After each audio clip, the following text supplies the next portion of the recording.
നേരെ പോകുന്നത് പാലക്കാട് ജില്ലയിലേക്കാണ്. സച്ചിൻ വള്ളിക്കാട് തയ്യാറാണ്. സച്ചിൻ, 68.69 ഏറ്റവും ഒടുവിൽ കിട്ടുന്ന ടോട്ടൽ വോട്ടൽ ടേൺ ഔട്ട് എന്ന് പറയുന്നത്. മികച്ച പോളിംഗ് തന്നെയാണ്. ഇനി വൈകുന്നേര സമയമാണ്.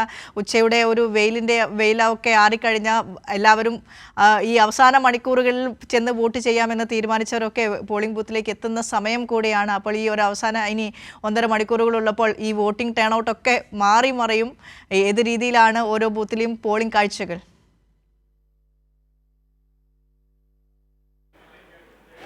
തീർച്ചയായും നിഷ, വലിയ രീതിയിലുള്ള ഒരു വോട്ടർമാരുടെ പ്രവാഹം തന്നെയാണ് രാവിലെ മുതൽ പാലക്കാട് ജില്ലയിൽ കാണാൻ വേണ്ടി സാധിച്ചത്. കാരണം രാവിലെ 6:15 കൂടെ തന്നെ പോളിംഗ് ബൂത്തിലേക്ക് വോട്ടർമാർ എത്തിത്തുടങ്ങിയിരുന്നു. എന്നാൽ വിനിഷ പറഞ്ഞതുപോലെ തന്നെ അതായത് ഒരു 11 മണിക്ക് ശേഷം പോളിംഗ് ബൂത്തുകളിലെല്ലാം വോട്ടർമാരുടെ എണ്ണം കുറവായിരുന്നു. എന്നാൽ വൈകിട്ടോടുകൂടി വീണ്ടും സജീവമായി വോട്ടർമാരെല്ലാം എത്തിത്തുടങ്ങിയിട്ടുണ്ട്.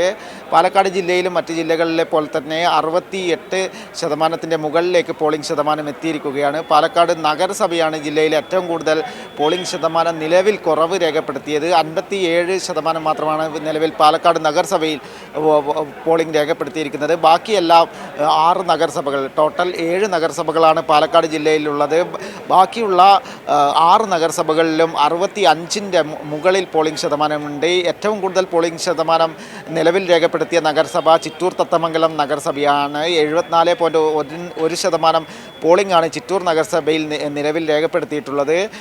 ഇനിയും പാലക്കാട് കഴിഞ്ഞ തവണ 78% പോളിംഗ് ആണ് ജില്ലയിലാകെ ഉണ്ടായിരുന്നത്. അത് കൂടാനുള്ള ഒരു സാധ്യത തന്നെയാണ് നിലവിൽ ഉള്ള ഒരു സാഹചര്യത്തിൽ മനസ്സിലാക്കുന്നത്. പാലക്കാട് ജില്ലയെ സംബന്ധിച്ചിടത്തോളം പാലക്കാട് എല്ലാവരും, രാഷ്ട്രീയ കേരളം ഉറ്റുനോക്കുന്നത് രാഹുൽ മാങ്കൂട്ടത്തിൽ പാലക്കാട് വോട്ട് ചെയ്യാൻ എത്തുമോ എന്ന കാര്യം തന്നെയാണ്. ഞാനിപ്പോൾ നിൽക്കുന്ന സെൻറ്റ് സെബാസ്റ്റ്യൻ സ്കൂളിലാണ്. കുന്നത്തൂർമേട് നോർത്ത് വാർഡിലാണ് രാഹുൽ മാങ്കൂട്ടത്തിന് വോട്ടുള്ളത്. 2ാം ബൂത്തിലാണ് വോട്ടുള്ളത്. രാഹുൽ മാങ്കൂട്ടത്തിൽ വോട്ട് ചെയ്യാൻ എത്തുമോ എന്ന കാര്യം തന്നെയാണ് രാഷ്ട്രീയ കേരളം ഉറ്റുനോക്കുന്നത്. പ്രധാനമായും പാലക്കാട്ടെ തെരഞ്ഞെടുപ്പ് വിഷയങ്ങൾ, കേരളത്തിലെ ഒന്നാകെ തെരഞ്ഞെടുപ്പ് വിഷയങ്ങളായി മാറിയതാണ് രാഹുലിൻ്റെ സ്ത്രീപീഡന കേസുകളും അതേപോലെ തന്നെ രാഹുലിനെതിരെ വന്ന പരാതികളുടെയും ഒക്കെ അടിസ്ഥാനത്തിലാണ് ഈ ഒരു തെരഞ്ഞെടുപ്പ് കാലഘട്ടം കടന്നു പോകുന്നത്. അതിനാൽ തന്നെ രാഹുൽ മാങ്കൂട്ടത്തിൽ നിലവിൽ ഒളിവിൽ കഴിയുകയാണ്.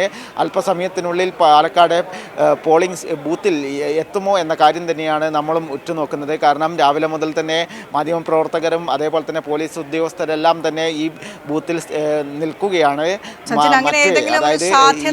ഏതെങ്കിലും ഭാഗത്തുനിന്ന് നമുക്ക് ലഭിക്കുന്നുണ്ടോ അങ്ങനെ ഏതെങ്കിലും തരത്തിലുള്ള സൂചനകൾ? രാഹുൽ എത്തിയേക്കാം എന്നുള്ള തരത്തിലുള്ള വിവരങ്ങൾ എന്തെങ്കിലും ഉണ്ടോ? കാരണം രാഹുൽ എത്തിയാലും പോലീസിന് രാഹുലിനെ കസ്റ്റഡിയിലെടുക്കാം, ചോദ്യം ചെയ്യാം എന്നുള്ള നിയമ നടപടികളൊക്കെ ആ രീതിയിൽ അറസ്റ്റ് തടഞ്ഞെങ്കിലും മുൻകൂർ ജാമ്യം ലഭിച്ചെങ്കിലും കസ്റ്റഡിയിലെടുക്കുന്നതിന് ബുദ്ധിമുട്ടൊന്നുമില്ല. അത്തരത്തിലുള്ള നിയമ നടപടികളിലേക്ക് പോവുകയും ചെയ്യാം. അപ്പോൾ ആ കാര്യങ്ങളൊക്കെ നിലനിൽക്കുമ്പോൾ രാഹുൽ മാങ്കൂട്ടത്തിൽ അവിടെ എത്തുക എന്ന് പറയുന്നത് നിലവിൽ രാഹുൽ മാങ്കൂട്ടത്തിൻ്റെ ചെയ്തികളെ വെച്ച് വിലയിരുത്തുമ്പോൾ സാധ്യത വളരെ കുറവാണ്. ഏതെങ്കിലും തരത്തിലുള്ള സൂചനകൾ അത്തരത്തിലുണ്ടോ?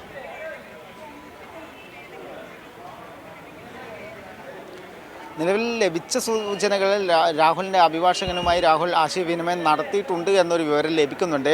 അത് പൂർണ്ണമായ തോതിൽ കൃത്യമായ ഒരു വിവരമല്ല. എന്നാൽ പോലും അങ്ങനെ ഒരു സൂചന നമുക്ക് ചില ആളുകളിൽ നിന്ന് ലഭിച്ചിട്ടുണ്ട്. അതിനാൽ തന്നെ രാഹുൽ എത്താനുള്ള ഒരു സാധ്യത കൂടെ കണക്കിലെടുത്തുകൊണ്ട് തന്നെയാണ് പോലീസ് ഉദ്യോഗസ്ഥരടക്കം ഇവിടെ ഉണ്ട്.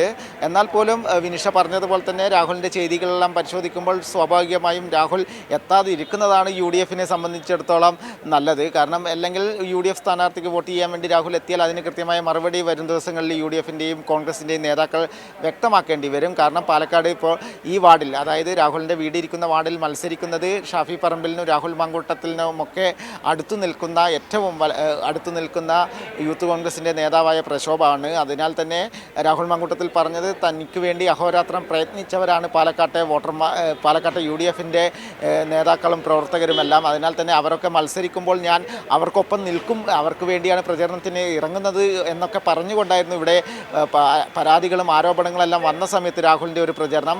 എന്നാൽ നേരിട്ട് പരാതി ലഭിച്ചപ്പോഴാണ് രാഹുൽ മാങ്കൂട്ടത്തിൽ ഈ ആരോപണങ്ങളെല്ലാം കാറ്റിൽ പറത്തിക്കൊണ്ട് പാലക്കാട് നിന്നും ഒളിച്ചോടുന്നത്. കണ്ണാടി പഞ്ചായത്തിലെ തെരഞ്ഞെടുപ്പ് പ്രചരണത്തിനിടെയായിരുന്നു രാഹുൽ ഒളിച്ചോടിയത്. എന്നാൽ പോലും രാഹുൽ എത്തുമോ ഇല്ലയോ എന്നത് തന്നെയാണ് രാഷ്ട്രീയ കേരളം ഉറ്റുനോക്കുന്നത്. 6 മണി വരെ സമയമുണ്ട്. അതിനുള്ളിൽ ചിലപ്പോൾ രാഹുൽ എത്തിയേക്കാം.